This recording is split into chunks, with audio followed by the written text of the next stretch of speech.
Happy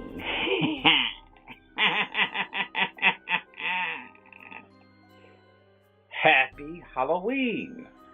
This is Mike Jenkins. I'm doing a Halloween video today on the Evil Horde, or the core characters of the initial wave of Evil Horde that came out in 1985. They were made for the Masters of the Universe toy line, but with the cancellation of the He-Man and the Masters of the Universe cartoon series, the Evil Horde had to make its home on the She-Ra Princess of Power series.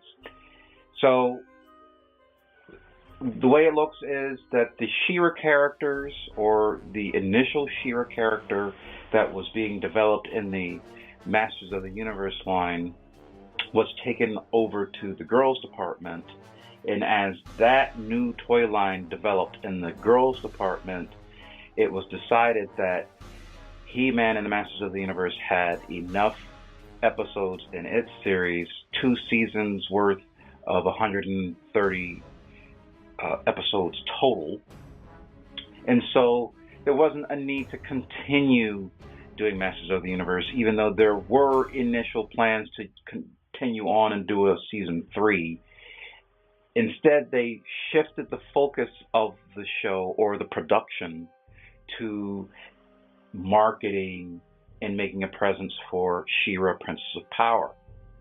And the Princess of Power toy line at that point didn't have villains. There were no full set villains for Princess of Power. Catra was the only villain. And then there was the matter of, oh, we have all of these Masters of the Universe toys coming out in 1985. What are we going to do with them? We've created this whole new faction, and there is nothing that we can do to market it, even though it was introduced. The Horde was introduced in Masters of the Universe, the cartoon series, in the episode Origin of the Sorceress. We saw an invasion party coming to Eternia, and they actually raided Tila Na's village or town, Tila Na being the future sorceress that we know from the He-Man cartoon series.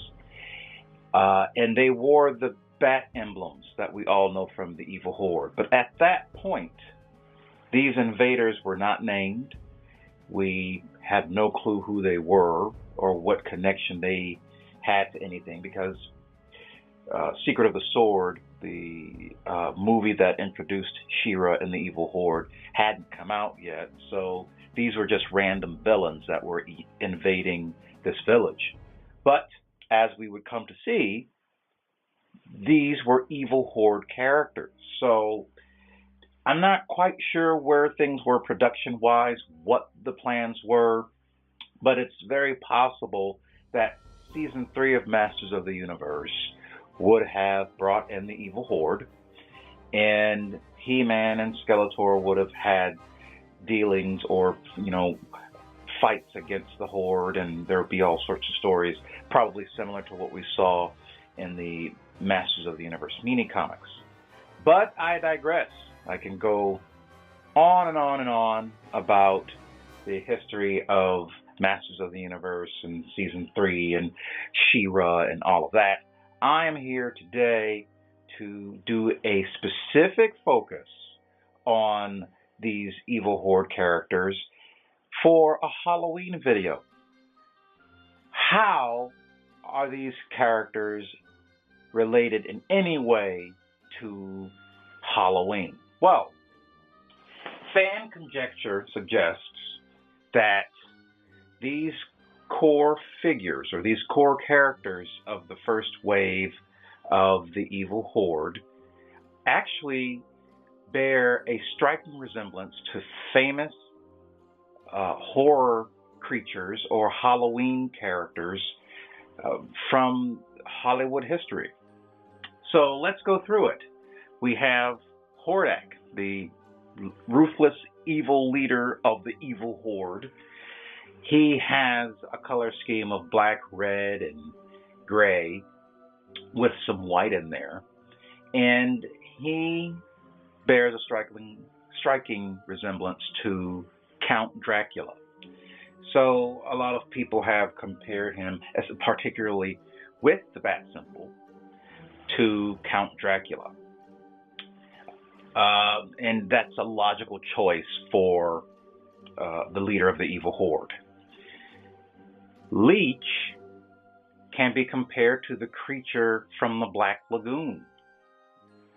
He's definitely a sea-worthy type of, or lagoon bog-worthy type of character, and he is reminiscent to the creature from the Black Lagoon.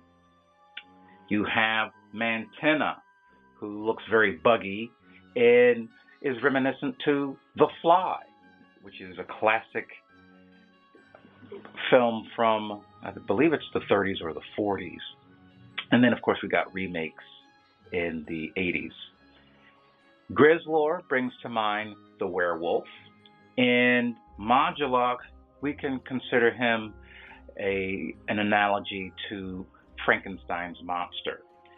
So I'm not quite sure that the creators of these characters had Hollywood horror creatures in mind, but coincidentally, these 5 characters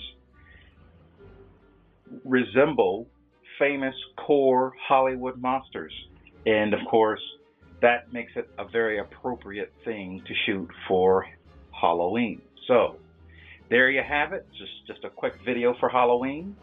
I hope you have a happy and safe Halloween trick-or-treat, and ta-ta for now.